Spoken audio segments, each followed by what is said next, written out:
It's taken 12 years and almost £200 million to complete, but in just over 48 hours' time, we'll know the result of the Bloody Sunday inquiry. There's been growing speculation about its contents, but what we do know is that its publication will lead to renewed calls for investigations into other cases from Northern Ireland's troubled past. At the same time, there'll be demands, mainly from unionists, for the government to draw a line in the sand. Yvette now reports on how politicians are divided over the best way to reach the truth.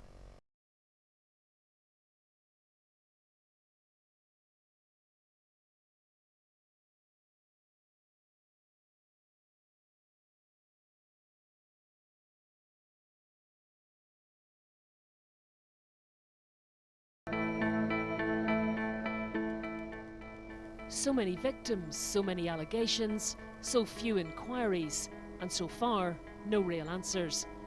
Until it's hoped this week, when the families of those killed on Bloody Sunday believe that nearly 4 decades of campaigning will finally reveal the truth. We've spent £200 million thereabouts on Bloody Sunday. A number of lawyers have become millionaires. I don't believe that after Tuesday we'll know anything more about the Bloody Sunday event than we did before it. A predictable response, but there's real concern, and not just from unionists, about the cost and the method of investigating the past. Following talks at Weston Park in 2001 and an investigation by a retired Canadian judge, Peter Corey, the British government agreed to establish inquiries into controversial murders where there was alleged collusion or cover-up by members of the security forces. 3 of these hearings have now taken place at a cost of nearly £100 million. Their reports have yet to be published. Many of the costs are incurred by delays and legal challenges caused by the government's lawyers themselves.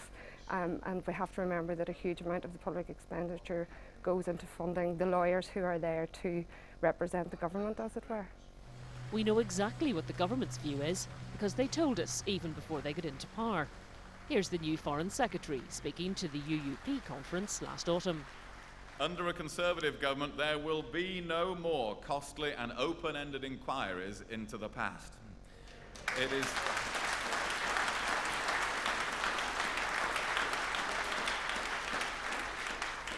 It is time for Northern Ireland to move forward.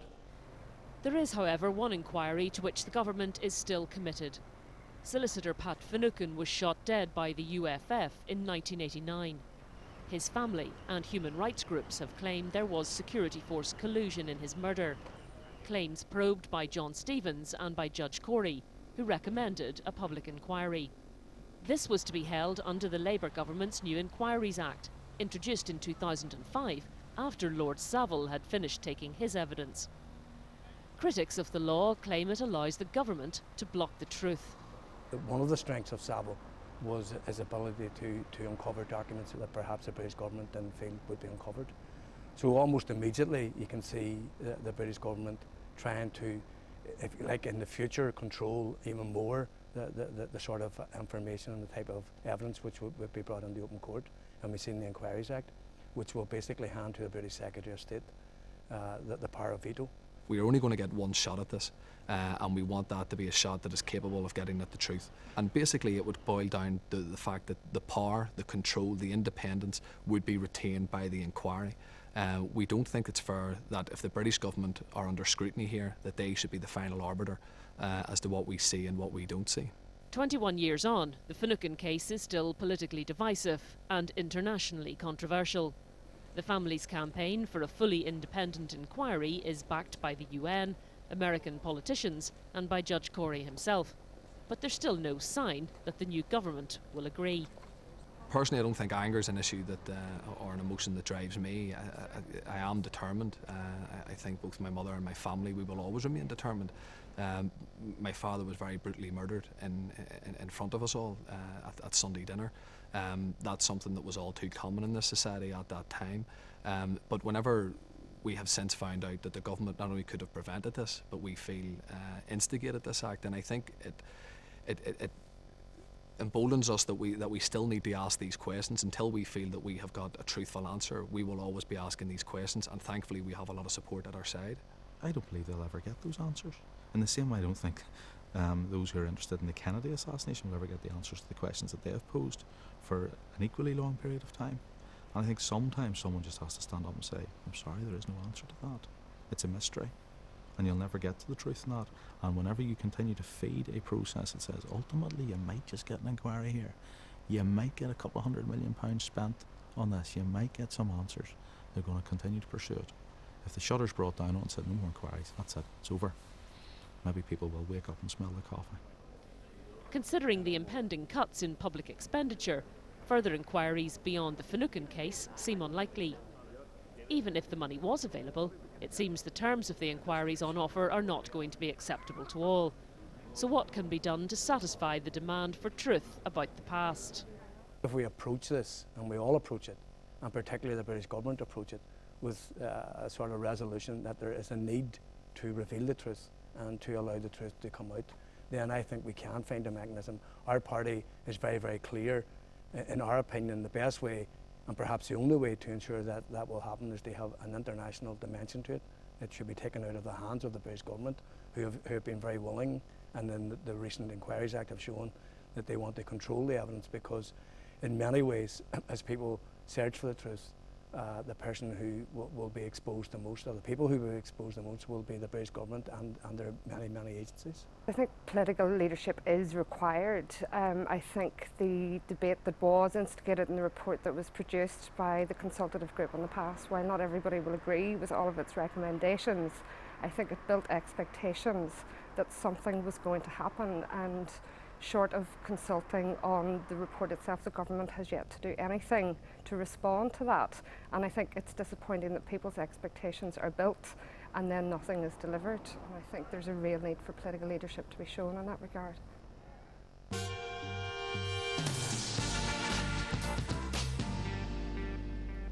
So what should we look out for in Lord Savile's findings? We know his report is over 5,500 pages long and weighs an estimated 3 stone.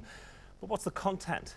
Will he say civilians were killed unlawfully? Will he identify the specific soldiers? If he does, Paul Macaulay covered the inquiry for the BBC and joins me now from Londonderry. Paul, some very crucial things that Lord Savile has to rule upon. Can we deal first of all with the victims? Will he say, for instance, that he believes all the victims were innocent, and how important is what he says about them? Well, this is the absolute key finding, particularly for the families. Of course, it's got huge implications for the soldiers as well. You have to remember that the 2 Prime Ministers, John Major and Tony Blair, have already said that all the victims should be considered innocent of any allegation that they were gunmen or nail bombers. And also, it's the absolute legal case at this tribunal that the soldiers accept that they did kill many innocent people on Bloody Sunday. So most inquiry watchers believe that Lord Savile will declare that all the people who were shot on Bloody Sunday were innocent. But that, of course, doesn't mean that all the killings were necessarily, or that he will find that all the killings were necessarily unlawful. So what is he likely to say about the soldiers, and again, how significant is that? Well, again, most people take the view, given the soldiers' case about Bloody Sunday, that he will find that shots were fired without justification, and that at least some of the victims were shot unlawfully by the paras on the day. The point is that the soldiers' case is that while they insist that on every occasion they fired at identified gunmen and nail bombers, they shot the innocent people on Bloody Sunday either by mistake, because they genuinely believed they had a weapon, or because they were running around and got caught in the line of fire, or, more controversially, they have asked Lord Savile to find that on some occasions soldiers actually shot and killed other people on Bloody Sunday, not the known dead or wounded, and that these people were taken away from the bogside on the day and secretly buried, and all of this covered up for the past 38 years. So looking at all of that in context, I think it's absolutely certain that Lord Savile will find in some cases that there were unlawful killings. And yet, that doesn't necessarily mean he'll tie those unlawful killings to specific soldiers. That's another level that has to be looked upon. Well, I think that is what the soldiers want from this inquiry, because I think that they accept, because they say themselves that they killed innocent people. I think the best result for the soldiers will be if Lord Savile, in most cases, cannot tie an individual soldier to an individual's death. Paul Macaulay, thank you for joining us. I better let you go before you get completely soaked. Thank you. Now, a new inquiry into Bloody Sunday was a major demand of nationalist parties, seen as crucial to kickstart the stalled peace process and lance a boil that had festered for decades since the original Widgery Tribunal, which largely cleared the soldiers and did not exonerate all of the dead. Unionists, on the other hand, felt nationalist expectations could never be satisfied. So how significant will this week's publication of Savile be? David McNary is with me and Mark Durkin joins us from Foyle.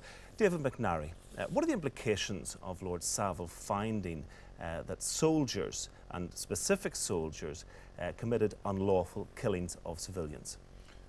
This is going to be a massive test for civic and political maturity next week.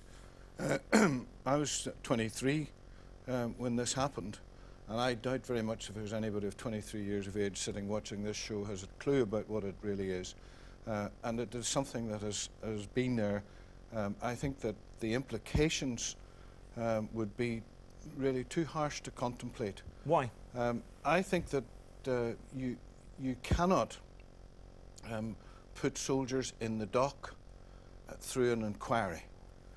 And if we're to draw a line in the sand under this, I think what unionists will be looking for is to say that there has been this inquiry and the families have got this inquiry, enormous cost, but there are still hundreds of families who haven't got near an inquiry, who are no nearer to closure on what happened to their loved ones. And that's why I say civic society is going to have to cope with this and deal with it. In terms of how there are responses, I don't think that anybody has said that this inquiry should lead to either revenge or to prosecutions. And you know, we can't get too emotional about it, but if this is just a staging post, another staging post, where we then move on, where we're going to have soldiers in the dock, does that mean we're going to have the army in the dock, we're going to have the state in the dock, we're going to have the Minister of Defence, the officers? Okay. Where does it end? And I think it ends now. Mark Durkin, from your point of view, what happened on Bloody Sunday? Was it mishap, misadventure, or was it murder? It was murder. And if Lord Savile doesn't say it was murder, surely your expectations are dashed and you wonder what was the point of the inquiry? Well, no, that's not how I would look at this or comment this at all. First of all, I don't want to join in the speculation about what exactly Savile's verdict is going to be on the events of those days. But isn't it important, though, if many people like you believe it was murder and Lord Savile isn't able to find that it was murder, surely then his inquiry will be dismissed as quickly as the Widgery Tribunal? Well, no, not so. Let's be very clear. Why was this inquiry absolutely necessary? The inquiry was necessary because, as has been mentioned, even when Prime Ministers had offered apologies and declared the innocence of the victims, many people didn't accept that, not least many unionist politicians, many commentators, other people, including army representatives, all insisted on still relying on Widgery as being the actual judicial, the authoritative verdict of what had happened on that day, and that statements of apology were just political sops that weren't binding on anybody else to believe or accept. So if the absolute innocence of the victims of Bloody Sunday was to be proclaimed incontrovertibly, it actually needed a new inquiry to do so. And that's why the Savile inquiry was necessary. And it was all the people who had maligned the dead of Bloody Sunday down the years were the people who made the Savile inquiry necessary. And unfortunately, it took a lot longer and it cost a lot more, but that was because there was a whole chicane of legal challenges put in the way of the inquiry, which added to the costs and added to the time. But is that more important for you? And the issues are linked but separate. Is the innocence of the victims more important than the guilt of the soldiers? Well, I think both are important. Establishing the full truth of that day is important. I mean, I heard David say that he didn't think anybody at the age of 23 would know much about this. I mean, certainly anybody in Derry who's grown up in Derry of whatever age, people in Derry have grown up in the shadow of Bloody Sunday, because it wasn't just the dead and their families who have carried this burden of history. It has been this city, this community, that has been mischaracterised by the official versions and verdicts about what happened on Bloody Sunday. And Tuesday, if the report is received in the right way, depending on what it says, can actually offer us some opportunity to heal history, and on the basis of healing history, then we can help to heal some of the specific hurts that are still carried by so many. David McNary, of course unionists are going to be looking at what Lord Savile says about the role of Martin McGuinness Again, how significant for you will it be if he implicates Mr McGuinness in IRA activity on that day? Well, as I understand it, Martin McGuinness had his day in front of Savile, but was unable to give his full evidence, give his full story, because he was bound by some kind of code in the IRA. And I think this will raise all these issues again. What was Martin McGuinness's role, and what is going to be his reception to this? He is now the Deputy First Minister of Northern Ireland. What is he going to bring to the table now? And in terms of what will be his leadership? I think his leadership will be crucial on this, in terms of what direction he now says. Will he agree that on Tuesday, when the Prime Minister speaks, that is the end of the issue? Or are we going back into the courts again? Are we going to continue this? Or we're going to have civil trials? Are we going to have... is it just going to keep on going and going? Because I was interested to hear what Mark said. He said that, you know, hopefully this was a piece of history that was coming to an end. And I think that society, civic society, will welcome if it is a piece of history that's coming to an end. Now, that doesn't detract from the sensitivities and the hurt that families have. I'm not trying to do that. I'm just saying, you know, we have all suffered in Northern Ireland, and we should realise that. We should accept that. Mark Durkan, does it come to an end, or is it the beginning of something more? For instance, in relation to prosecutions, presumably it then becomes the responsibility of the Public Prosecution Service in Northern Ireland. What are the chances, do you think, of prosecutions? Well, I think the first thing we have to do on Tuesday and beyond it is fully absorb the Savile report itself. Already, you know, even your questions are jumping into speculation about what should follow the Savile report. Let us actually take time to absorb the Savile report itself and see what that gives us and where that takes us. But do you agree, for instance, with Martin McGuinness? David McNary was talking about his response. He has already said that he doesn't think that many people want to see others go to jail over this. Do you agree with that? Well, obviously, different families are saying different things about this, and people will want to see what is actually said in the report and what that tells us and what that gives us. And so let's do the report some justice when we get it, rather than just knee-jerking about one part of it or another part of it and zooming into different things. But do you agree also with... And rather than jumping to speculation about what else happens, I mean, let's see what we have in the verdict of Savile before we start jumping to the verdict on Savile. Would Mark also agree that this is now coming back right into the heart of the Assembly? The public prosecutions are now under the Justice Department. We have a Justice Committee. We're going to have to deal with this in Stormont. We're going to have to take this onto our table, and we're going to have the wherewithal to be able to debate and digest Savile to that extent. And that's where we all need to know where we're going. But do we need another process, though, as Yvette's piece looked at, another process to try and deal with these disputed issues? And is unionism, which has dismissed every other suggestion to date, including the Eames-Bradley report, willing, as you say, to show maturity and come up with suggestions? It depends, and you've got to allow unions the scepticism that at the end of the day, what Nationalists and Republicans have been long after, truth and reconciliation process. Unions aren't going to go into that because I don't believe anybody's going to tell the truth, and we're not too sure what Savile is going, what truth he's going to bring out as well. But is it really then just about sweeping things under the carpet? Is that your resolution? I think the process can be controlled in Stormont at the Assembly, where we have a process now to look at these things. We haven't had them before. It will be a massive issue for the Northern Ireland Assembly if soldiers are to be prosecuted by the Public Prosecution Service, and that will divide Stormont. That will divide it. It could nearly bring it down if it goes to that extent, and therefore all the whataboutery of Martin McGuinness and his role, as I understand, he was second in command in the IRA. And some other Assembly members who were in the Provost, what was their role, etc. as well. People would want to know that, but at the moment we're holding back on it. Mark Durkan, I mean, is it something capable of bringing down the executive, or is there a chance of agreeing another process to deal with these contentious issues? Well, first of all, there's some things I want to correct in what David has said. I mean, I don't think this will be a matter for the Assembly per se. It shouldn't be for the Assembly or the executive to be determining whether or not there's prosecutions in relation to this or indeed anything else. There's the independent Public Prosecution Service is going to have to make those decisions. So let's not say this all comes into the Assembly in this way. The fact is we do need wider processes to deal with the past. Victims have a need in respect of truth, they have needs in respect of remembrance, and they have needs in respect of recognition. And just taking a brush it all away approach to the past, like William Hague was talking about, isn't going to deal with it. Yes, we all recognise, you know, there's an old Russian proverb, to dwell on the past is to lose one eye, but to forget the past is to lose both eyes.